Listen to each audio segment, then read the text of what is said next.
Welcome back to another episode of the Canadian Immigration Podcast. I am your host, Mark Holthe, and I'm here once again with my co-host, Alicia Backman-Beharry. How are you, Alicia? I'm doing all right, Mark. And this seems to be a topic that comes up frequently, and especially now with so many things changing in people's lives and work permits are coming to a close and all of a sudden maybe job situations are changing, or maybe people are getting married or having kids, or something else makes them realize that, wait a minute, when I first did my express entry profile, I didn't realize that. Exactly.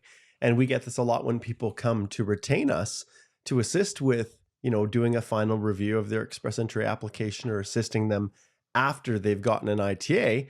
And then after looking at a few things, we realize, oh, wait a minute, there is a mistake. So this episode is all about changes that you make to your eAPR after you receive your invitation to apply. So today, what we're going to cover is basically these topics. So we're going to do a little introduction on what the big deal is, problems that can occur when you're changing that information post-ITA, some of the most common changes that people make and their consequences, how to make the changes the right way, how to protect yourself from a refusal or misrepresentation, or at least do as good a job as you can to protect yourself against those things, and then just some final recommendations that we're going to share.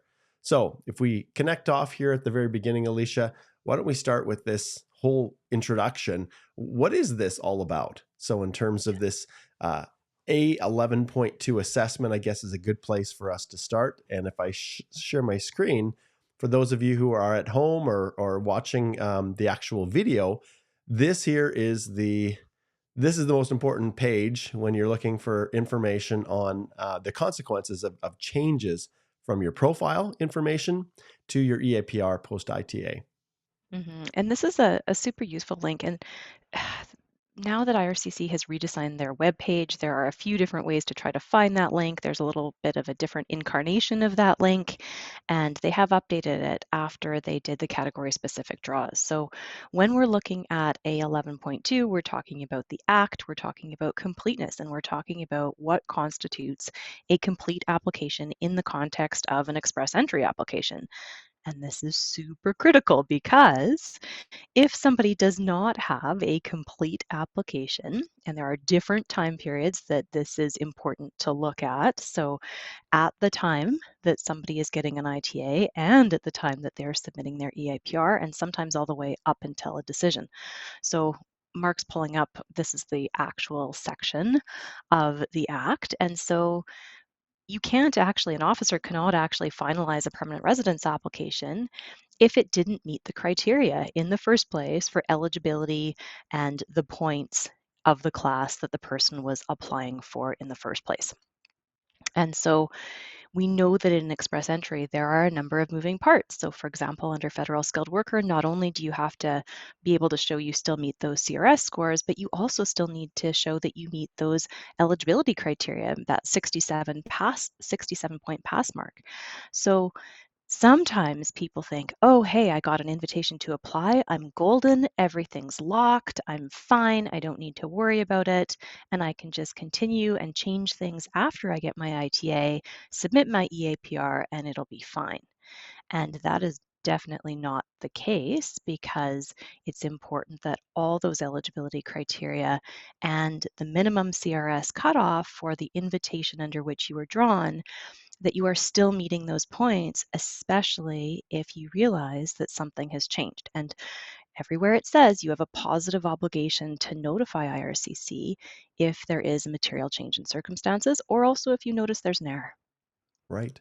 And the reality is, if someone makes those changes, and we'll talk about this with more specific detail in a little bit, but if someone makes a change and that does affect those things that Alicia talked about, you no longer would meet the round of invitation score in which you were drawn, or you fail to meet the eligibility, then two things can happen. One, which is probably, well, I guess there's three things that could happen. Sometimes officers are unbelievably kind in this current world of really, really cruel decision making.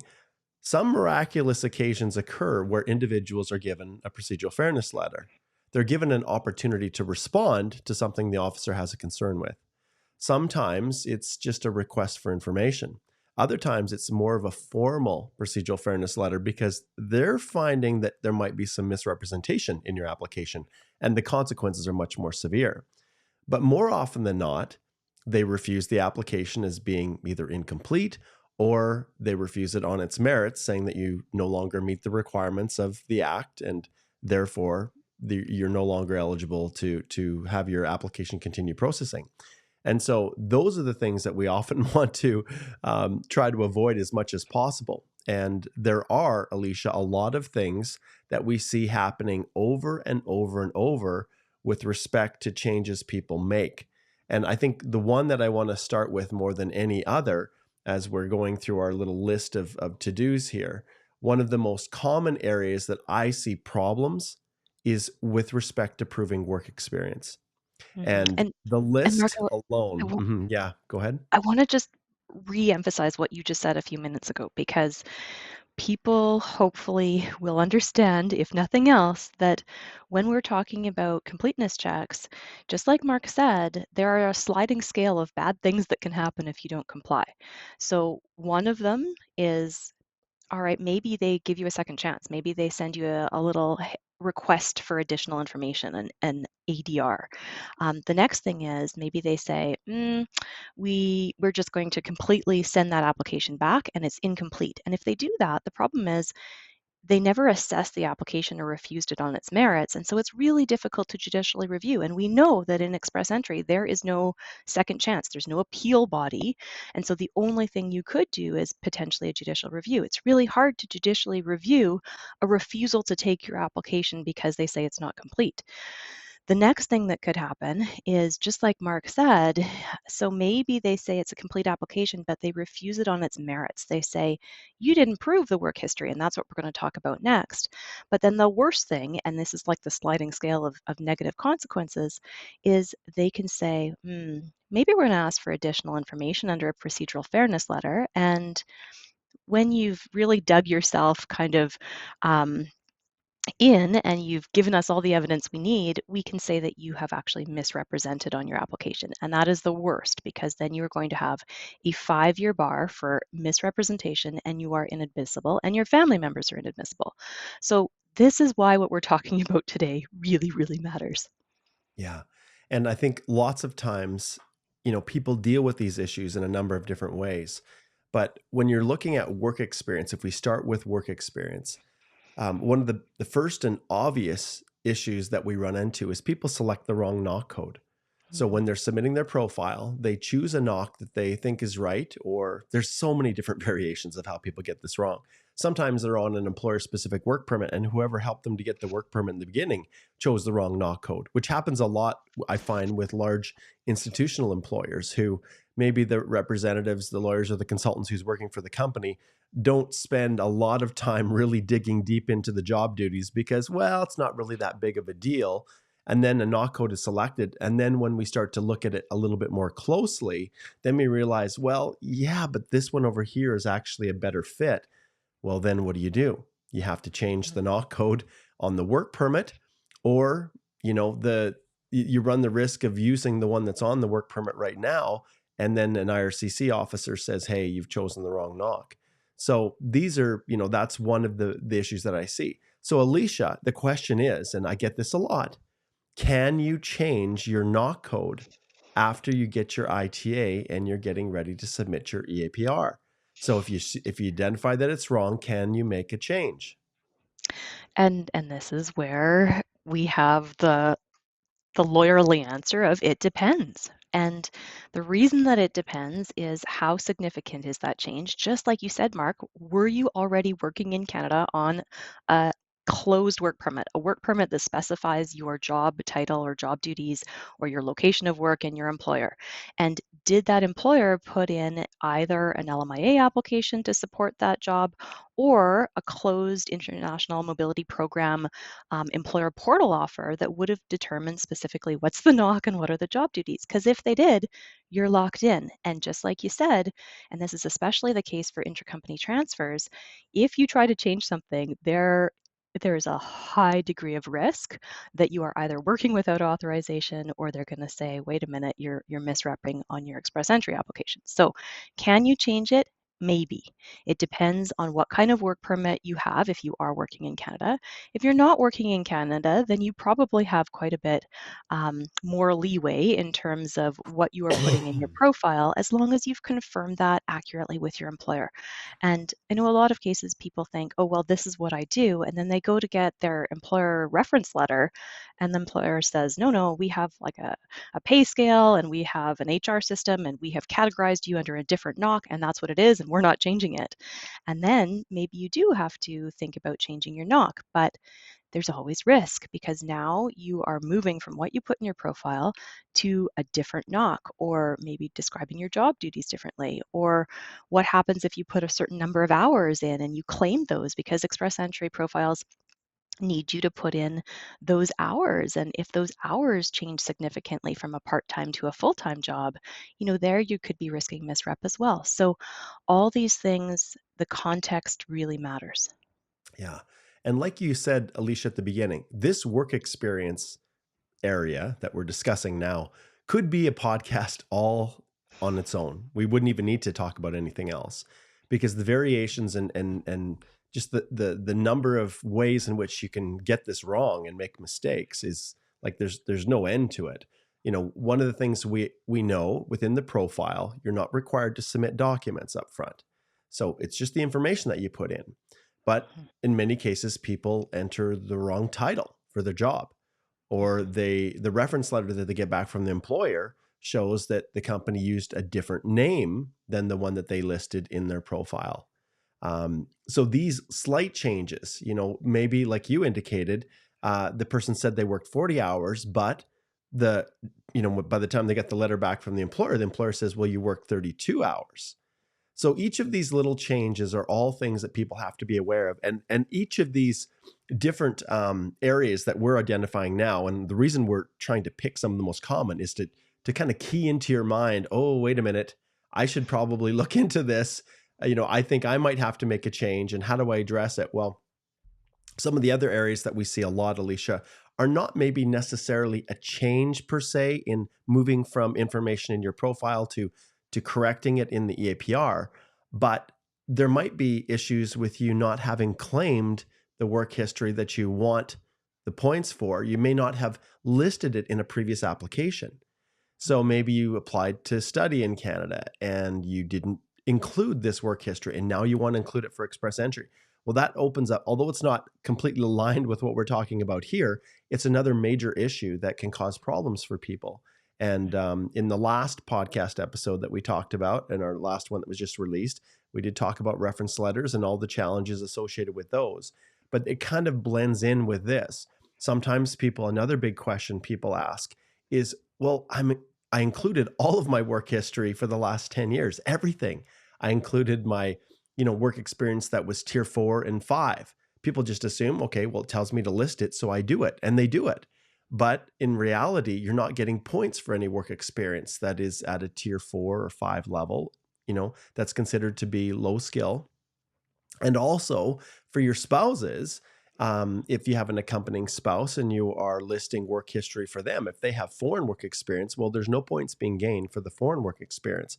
And so sometimes when we meet with people, they say, oh, I can't get a reference letter for this company that I worked at 11 years ago. Well, once again, they're only going to look at work experience that's been within the last 10 years. So all of these myriad of different situations arise. And this is something that we talk about a lot when in the Express Entry Accelerator course that I have in our master classes. And this is stuff we address all the time with our clients in our firm. But Alicia, when you have a situation where maybe you don't need the work history, or it's not helping or adding to your application in your profile, is it okay to remove that work history when you file your eAPR? And I know I'm putting you on the spot here because, yes, it depends for mhm. sure. But what do you think? Yeah, so when I talk to my clients, I will say, all right, did you claim work history that is older than 10 years, was low skilled, or that is not giving you points? And if you did that in your Express Entry profile and you're now doing your eAPR, as long as you are meeting eligibility criteria for the category under which you are drawn, so CEC, FSW, FST, and then maybe also a targeted draw if you're looking at that, as long as you're meeting all those program criteria, then it's usually going to be your best case scenario to take that off of your claimed work history because it's not giving you points anyways, and then really carefully outline what you did and why you did it in your letter of explanation, your client LOE, and say, look, when I started this application, I didn't have counsel, I didn't understand. I'm not claiming points for it. I'm moving it all to my personal history. Because this is the thing. Sometimes people worry, well, I have to disclose everything in my work history on an express entry profile. But it's not the same as like a work permit application or a study permit application where it tells you to list all of your history for the last 10 years or since age 18. It's only the points that you're claiming or only the work that you're claiming points for. And so if you properly explain all this, it might be okay to move forward. But just like you said, Mark, when you're doing an express entry profile, especially if you've been in Canada for a number of years, you need to go back and cross-reference all your prior applications to see what you've said because you're exactly right. If you never claimed this in the past and now all of a sudden you're saying, oh, yeah, I worked for 5 years before I came to Canada as a senior IT specialist, but you never mentioned that when you came as a student, you're wading into the territory of possible misrepresentation. Right. And one of the reasons this surfaces, at least that I found, is that someone is given one of these applicants, or maybe you out there, bad advice when you're applying for your study permit. I've heard Mhm. repeatedly, well, don't list that work history because it's not really aligned with the study plan that we're putting in. So just don't list it. Or, oh, you already have a master's degree. That's my personal favorite. Well, you don't want to show that you've got too high of an education. Otherwise, they'll say, well, why are you coming to study in Canada and, in a postgraduate level credential when you already have a master's? And so they'll advise them not to say anything about that. And then lo and behold, for express entry, that's a pretty darn important aspect. So then people are trying to add it in. So there is a quite a lengthy history of individuals who may have been committing a little bit of misrepresentation on the front end in order to get the study permit approved or increase their chances of approval, who now are kind of going to get bit on the other side when they're trying to rectify or clear everything up. But the reality is, in this application, the one thing you're not going to do is continue to perpetuate that misrep. And so you're Right. going to fix it. And we'll get into some of our strategies for dealing with these issues. But let's jump into a few more of the common ones that I see. And I know these are just designed to kind of get your thought process working. But I see problems within educational credential assessments and language test results. Both of these documents, they're not specifically required to be uploaded. Neither of them. When Mhm. people submit their profile, they need to have the report number, they need to have the date that it was issued. And at times, people can key in the wrong information. They can just have a typo in it. And so then hopefully it's caught at the eAPR stage, and then people have an opportunity to correct it. Um, so I see that quite a bit. I also see documents expiring. So the ECAs are valid for 5 years, language test results are valid for 2 years. Alicia, what do you do in circumstances where a person has received an ITA and they realize that those documents are going to be expiring before they submit their eAPR? There are certain Mhm. situations where some things are locked and it's okay after post ITA, like it's not going to affect your score. But in other cases, which is the vast majority of things, the important date is when you actually submit your eAPR. Yeah. Yeah, and so making sure that if you know that your language test results are going to expire, because those are the ones that are only valid for 2 years, that you are making sure that you've lined up another language test result. Because sometimes this happens where people have a profile and then all of a sudden they look and their profile no longer qualifies for minimum eligibility because their language tests have expired. So keep on top of those dates and make sure that you're taking another test so that if you've not received an invitation to apply, you go in, you update it, you put in your new language test scores and update your profile, retransmit it, make sure it's submitted. And we tell you guys these things now so that you're not in that situation with expiring documents. We're trying to give you a heads up here to watch carefully and get them extended or renewed well in advance so that there's no issues with running into this problem. So that's the ECAs and language test reports, and really anything that you might be relying upon. Even police clearance certificates, you have to watch carefully. Although you're not really disclosing anything in your profile regarding a police clearance certificate, you still want to make sure that it's valid. And we've I can't remember if we've done in our Express Entry Getting It Right series. I don't think we've covered police clearance certificates yet. I can't remember. We've done so many videos, but if not, we will definitely cover that. And within the Express Entry Accelerator course, we have a whole section on all of these documents. Module 6 is full of individual lessons that cover every single document that you have to upload. Okay, now to the one that's probably the most damaging for people when they get it wrong, and that's changes in marital status or family composition. So we know, Alicia, and why they created it this way. I've never been able to fully get an answer, but an individual who has a spouse and they're included in the application, sometimes that can cause problems for them and cause their CRS score to be lower if their spouse does not have the same um, equal level of human capital that the principal applicant does. So in a way, it kind of punishes married or common law couples, because if a spouse doesn't have the same level of language or education or even Canadian work experience, there's up to 40 points swing that can happen if someone is applying as an individual applicant versus one with a spouse. So sometimes people will list their spouse as non-accompanying so that they have the ability to get maximum points. But there's once again, a whole podcast on this topic. Consequences. Well, what if the spouse is with you in Canada? Can you still list them as non-accompanying? If they're outside of Canada, is there an issue listing them as non-accompanying? And I'll just tackle that one off the top, and then we'll talk about some other issues. But never, ever, you guys, are you going to list your spouse as non-accompanying if they're actually with you in Canada. So just right off the top, you're not going to do that unless there is a very, very good reason to explain that in a very short order, they were actually going to be returning back home, which I have a client who genuinely, the spouse does have to go home because of elderly parents that are sick, or one has passed away and they have to go help care for their mother, and they're just not going to be able to come to Canada over the next year or two. And so they've decided, well, I may not be able to meet my PR. The residency obligations of 2 years in every 5 years if I go forward with this. So I'll just hold off and then I can be sponsored at a later time. That's kind of the theory. But the real issue, Alicia, comes when someone lists a spouse as non-accompanying at the profile stage, gets an ITA, and then tries to add them after. So in the early days of Express Entry, you could actually do that and kind of game the system a little bit, and they wouldn't, there would be no negative consequences. You could actually add the spouse after, but that's not the case now. So what happens in these situations, Alicia? So IRCC, just like we talked about, says that you have a positive obligation to notify them of a material change in circumstances. So definitely, if you are claiming that you were non-accompanying, had a spouse that was non-accompanying, and now all of a sudden they are accompanying, that is a material change in circumstances.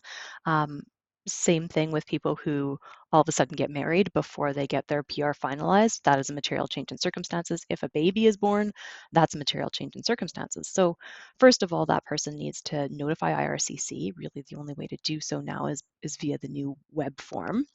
And then they need to provide proof. So it's basically like submitting a mini spousal sponsorship application. And not only that, if the person was invited under the federal skilled worker class and they have to prove settlement funds, it's going to change the number of applicants in the family group. And so they now need to meet settlement fund requirements. So the IRCC officer then has to basically reassess this application, and it's almost like reassessing a mini spousal. And the same rules with Regulation 4 and marriages of convenience apply. So if the officer is of the opinion that this relationship was entered into, if it's a new relationship, if you haven't been married to this person throughout the time, then they can say, hey, wait a minute, was this entered into primarily for the purposes of obtaining immigration status? And that is a super big problem. If in the example that Mark was giving before, you had been married to this person throughout the whole time, you didn't have them on your EE profile stage, you're now adding them on at the last minute, then the officer is going to look at Are you still meeting the eligibility criteria for the category under which you were drawn and the minimum CRS cutoff points for that round of invitations under which you got your ITA? And if the answer is no, you are going to no longer be eligible for that landing under PR because you don't meet the minimum eligibility criteria or the cutoff points for your round of invitations. And it's interesting, Alicia, because we see sometimes this happening in a different world when people are filing their provincial nominee applications, and they will have submitted their application and included their spouse, even potentially in the PNP application. But for their express entry profile, they've listed their spouse as non-accompanying. And I get a lot of questions from people who say, well, can I make the change after? And the reality is, maybe. Like Mhm. maybe in some cases, provinces, we've gotten feedback from some provinces that said, well, we don't care if you change your profile. We've assessed you for the purposes of the nomination, and the nomination is focused on the principal applicant. And so then at that stage, we take for an individual client, we'll update the profile before they receive an ITA. And then really it's not an issue because the spouse is now included before the ITA is granted, and then Yeah. away you go. But these are very, very huh. These are very, very difficult situations to address because there is no blanket solution, and each individual, you have to be very, very careful that you just don't go online and you go to a Reddit post or or wherever WhatsApp group, and you're looking for information, and your situation matches what you appear to see in another applicant, and you say, oh, okay, they did it, so there's no problem for me. It doesn't work that way, and officers have a tremendous amount of discretion as to what they want to do, and you never want to leave any decision up to the discretion of the officer wherever possible. You want to try to make sure you've covered off every aspect of it. You've disclosed it. You've explained the situation, and it's addressed properly. When it comes to marital status, children can also be an issue. So if you have a child that's born, it depends on the situation. Like if the child is born, obviously before you get your invitation to apply, you want to include them as quickly as possible. But sometimes, Alicia, the timing of these things is not it's not well timed for family realities, and sometimes you might you have a spouse that's expecting, and then the baby is due and is born within that 60-day period, that you have to actually file the application. And so then you have to use carefully worded LoEs to address the fact that you may not have the birth certificate, you may not have the passport back in time, and then it becomes a real challenge for people. And then after the eAPR, once again, just like when you're adding a spouse, when you're adding a child, there's a whole bunch of other information that's requested, and it can delay the whole processing of the application. But in most cases, you're always going to want to go through that process. And if you do get married, and after you get an ITA, or you do have a child after ITA, you absolutely must disclose them, ensure that IRCC is aware of them, that they are medically examined, and if if it's a spouse, that the police clearance certificates and that criminality is assessed, because you could be forever barred from sponsoring them later. Yeah, and this is regulation 117 sub 9 sub D rearing its ugly head yet again. And this is a whole other podcast basically. Mhm. But this is what happens when somebody thinks, okay, I got my PR application as a principal applicant approved, everything's fine, everything's submitted. Oh, and we had a baby, or maybe I got married after my eAPR, but I don't want to tell immigration. I'll just land and then I'll try to sponsor my spouse. That is not possible because what will happen is they will be barred because of Regulation 117 sub 9 sub D, which says if you, at the time of landing of the principal applicant, if you have a family member who was not disclosed and medically examined or examined for inadmissibility, then that person is forever barred from being considered a member of your family class. And there's no appeal for this. There is no way around this. And so other than a judicial review if it was an administrative error. But it is your obligation to make sure that you disclose and have this person medically examined. And the other thing that tends to happen is if you have a situation where you have ex-spouses and non-accompanying kids, and the Mhm. ex-spouse doesn't want to have that child medically examined because they don't want them to go to Canada, well, that I mean, it's important for both parents to understand that they might be forever barred. So lots of variations here. You bet. And that's one where we would advise you, if you're in any kind of a situation like that, that you do book a consult and connect with us so we can help you navigate your way through it. Now, Alicia, let's wrap up quickly here, or time is just about up, with addressing and how to deal with these issues. So it's one thing to make the change to correct things, and you do. In every case, if there's something that's not correct, you have an obligation to ensure that your application is true, complete, and correct. And so you want to make those corrections. But then the letter of explanation is always kind of the secret sauce when it comes to smoothing these things over, because you need to explain what's happened and you do it in a proactive way. That's how we always encourage our clients and the students of the Express Entry course. We always encourage them to do that, because when you're proactive, you really blunt the sharp edges of misrepresentation. So if you are telling an officer, look, there was an error or a mistake that occurred in my profile, I'm now correcting it in the eAPR, and you lay it out for them, it is very unlikely that there's going to be allegations of misrepresentation in those circumstances.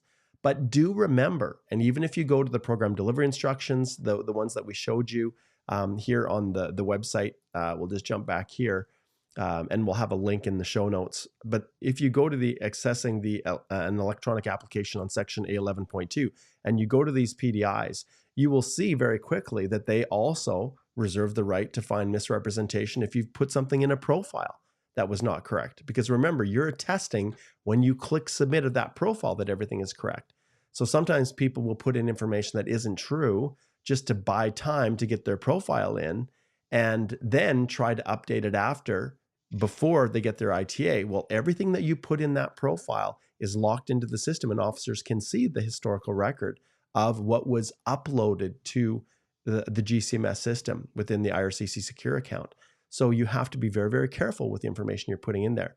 So letters of explanation will help to explain any of those discrepancies and really take a significant step towards avoiding misrepresentation findings. And if you do those things correctly, you're going to be in a far better position than someone who just makes the change and doesn't say anything.